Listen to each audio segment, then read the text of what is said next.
E aí galera, tudo tranquilo com vocês? Tudo na paz? Vamos continuar aqui com o nosso vídeo, com a nossa dica de língua portuguesa, continuamos a tratar sobre os aspectos que dizem respeito à ortografia, a norma ortográfica da língua, né? Nós já tratamos sobre o uso do S, do Z, do X, do CH, do J, do G, né?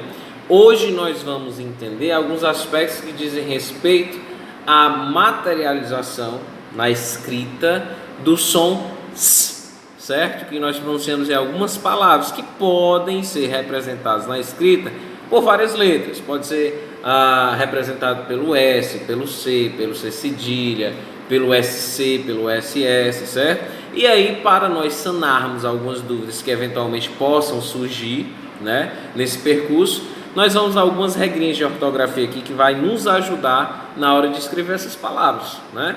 Naturalmente que nós não vamos conseguir dar conta de tudo, mas essas regrinhas nos ajudam na grande maioria dessas palavras, beleza? Então, se liga na dica.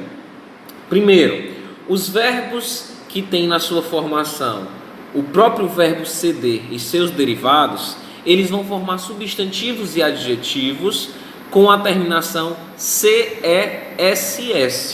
sempre. Por exemplo, do próprio verbo ceder, que é escrito com C, nós formamos substantivo sessão, com essa terminação que eu acabei de dizer para vocês, certo? Vocês estão vendo aí. Tranquilo? Então, por exemplo, retroceder, retrocesso, né? Com essa mesma terminação. Tranquilo? Outro aspecto, tem alguns verbinhos que terminam aí com as letrinhas ND. Por exemplo, o verbo expandir. Ele vai formar palavras, adjetivos ou substantivos terminados em NS. Por exemplo, do verbo expandir, nós formamos o substantivo expansão. Compreenderam? Pretender, ele vai formar o substantivo pretensão, com NS no final. Compreenderam? Então, seguindo essas regrinhas fica bem tranquilo.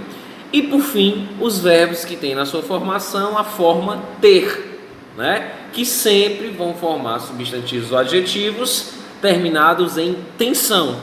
Por exemplo, o verbo obter, eu formo a palavra, formo o substantivo obtenção.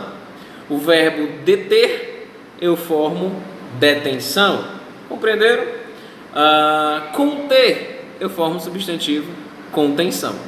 Perceberam como é simples? Então, se baseia nessas regrinhas aí ao escrever algumas palavras, que o resto vai se tornar muito simples na língua. E aí, de forma paulatina, nós vamos conseguir superar essas dificuldades ao escrever uma outra palavra em um contexto mais formal do uso linguístico. Lembrando, né, da mensagem, do aviso, da advertência, não sei, do nosso querido mestre, professor Marcos Banho, sociolinguista, que diz o seguinte: todo equívoco presente na língua escrita, sobretudo, é uma tentativa de acerto, porque ninguém escreve querendo errar, mas escreve sempre querendo acertar.